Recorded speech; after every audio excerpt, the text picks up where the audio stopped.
Alrighty, everybody, welcome back to another video.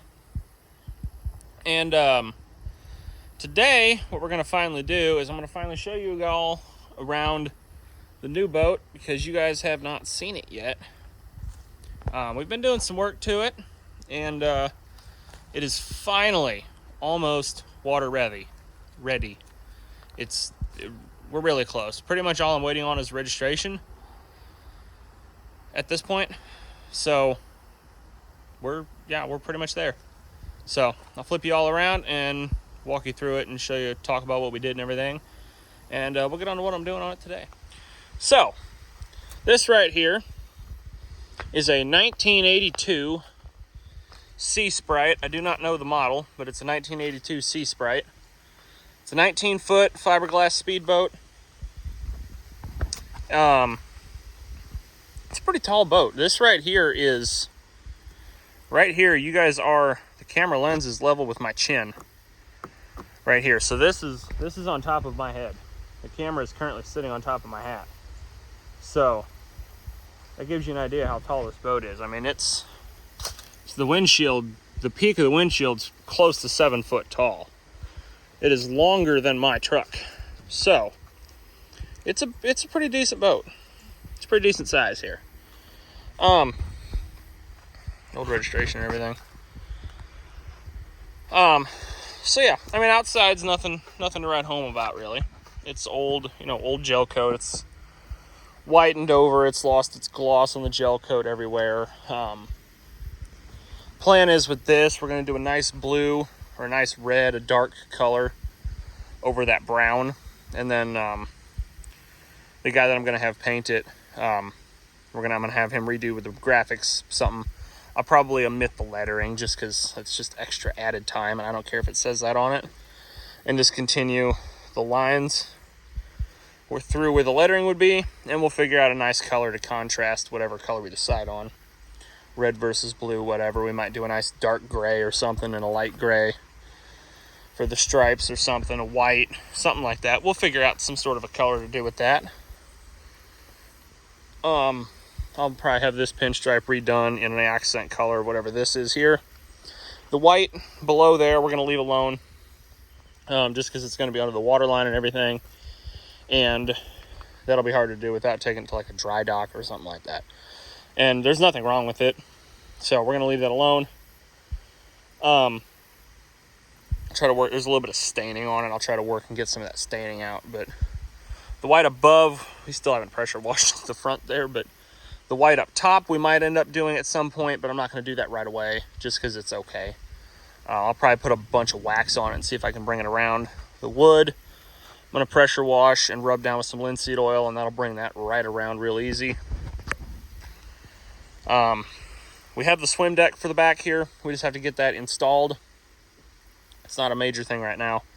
The biggest inconvenience with not having the swim deck is we don't have a ladder. And as tall as this is, it's hard to get into without a ladder. So that's what that fiberglass ladder is there for. It is equipped with an OMC 800 stern drive, which is, if anybody knows anything about boats, they're not exactly the best thing in the world. They're harder and more expensive to find parts for than a Mercruiser, and slightly more complicated, with slightly worse ways that everything is done. It's got two separate trims. You have your high lift, which is that gear there, and this motor that brings it all the way up for towing position and then down for actual lake position. And then you have your fine-tuned trim, which moves the entire engine up and down via a ball screw, or via a screw and gear in the front of the engine on the front motor mount. So it's just kind of an overly complicated thing versus a Mercruiser that has hydraulic cylinders on each side of the outdrive. But it's what's on here. You can convert this to a Mercruiser outdrive, but that bellow there, stern drive, this outdrive is not actually mounted to the transom of the boat. It is mounted to the engine. The engine's mounted to the main rails. A Mercruiser, the transom takes the main torque. So while the way that the engine outdrive is mounted is better than a Mercruiser in a way. Everything else about it's more complicated and harder and significantly more expensive to find parts for. We rebuilt the upper gearbox of this, which is from here to there. This piece hole here is the lower unit. We didn't touch that at all. There was nothing wrong with it. So that's why we didn't touch it. We didn't touch it at all. I spent approximately $600 rebuilding just the gearbox, the upper gearbox. And that's not even where the transmission is down here for forwards and reverse. That gearbox simply converts the power from this way to this way. All it does is convert the power 90 degrees. That's all that it does. There's 4 bearings in there and some seals. And I spent $600 redoing that. Because we had a bearing that had locked up in it. It had spun in the housing, but we were able to fix this fact that it spun in the housing. But, whatever. It's fixed. It's cheaper than converting it to a Mercruiser is pretty much what it came down to. And easier.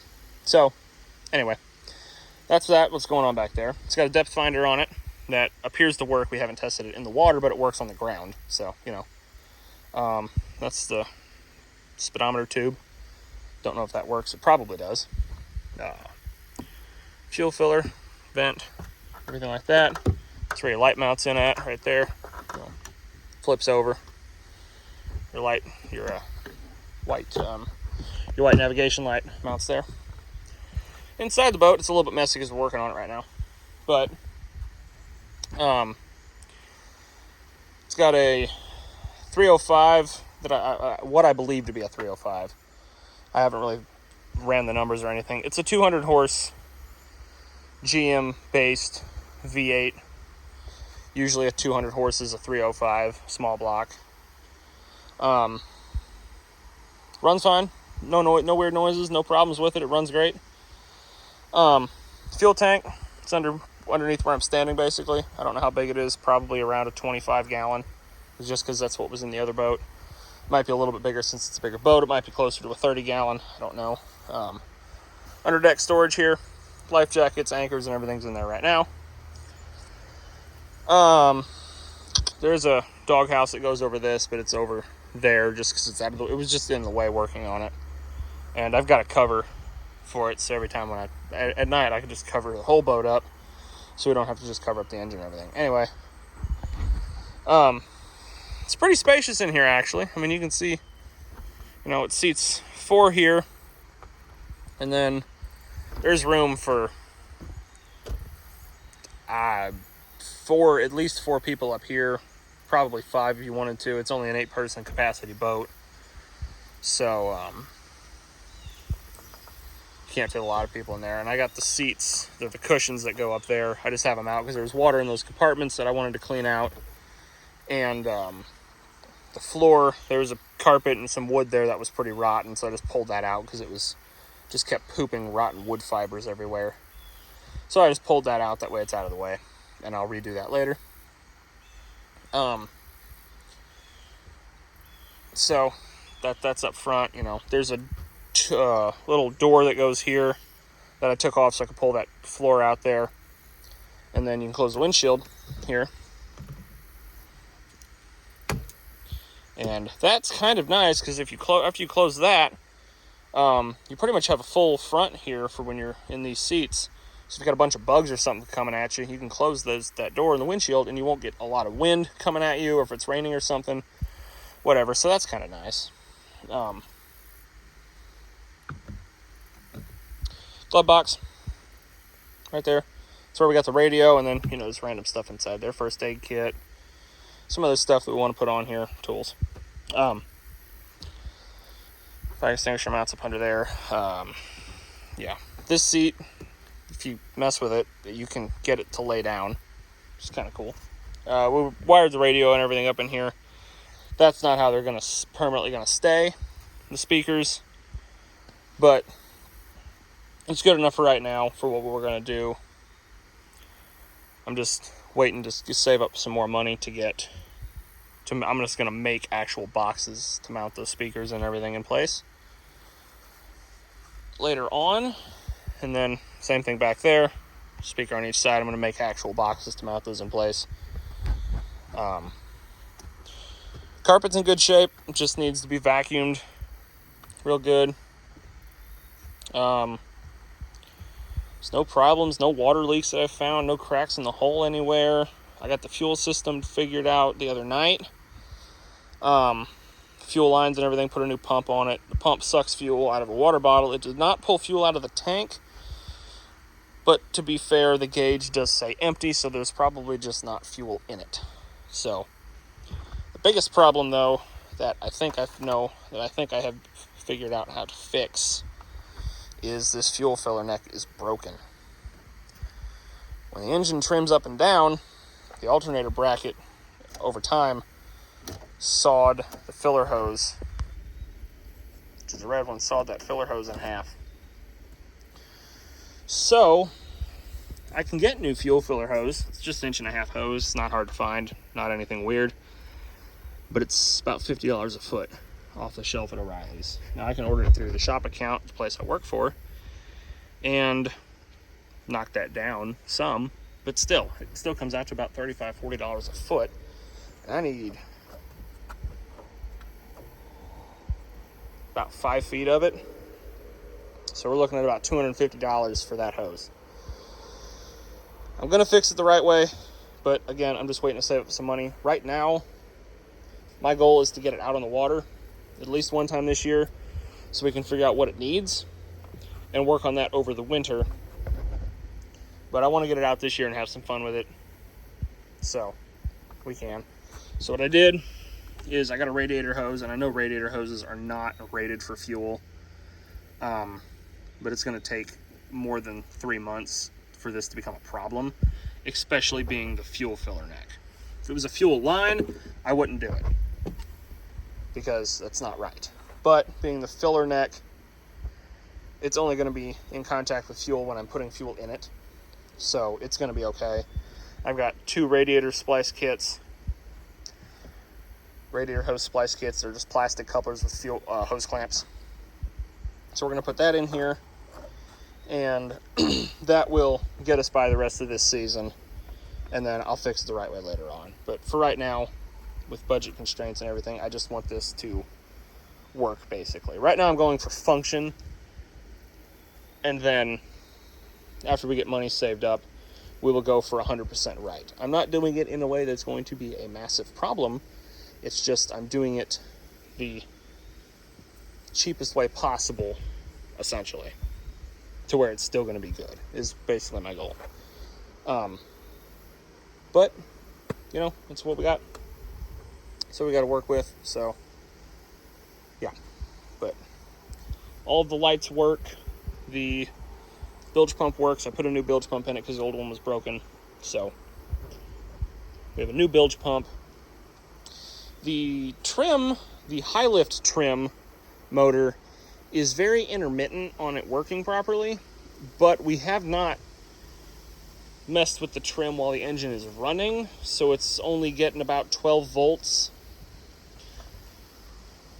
So I'm wondering if we're just not getting enough voltage to it. We've only been running it with this battery charger. So I'm wondering if we're just not getting enough voltage to the high lift trim motor. So I'm not going to concern myself too much with that. And it's only got a problem going up. If you get out of the boat, kind of pick up on it, you can kind of get it to kickstart, and then it'll lift up. So it's having some trouble getting it to start moving. After it starts moving, it's fine. So, but it's working, so I'm not going to mess with that right now. And it's only going to be a problem if we're pulling it out of the water. And so, you know. Anyway, it goes down perfectly fine because gravity helps. So, and that's, the high lift trim motor does not get used while you're driving on the water. That's your fine-tune trim, which is the whole motor, and that works. I haven't had a problem with that yet. So, the part that we have a problem with is not detrimental to operation of the boat. So we're gonna ignore it right now, and we'll fix it over the winter again. All the little stuff's gonna get fixed over the winter. So it's not really a problem.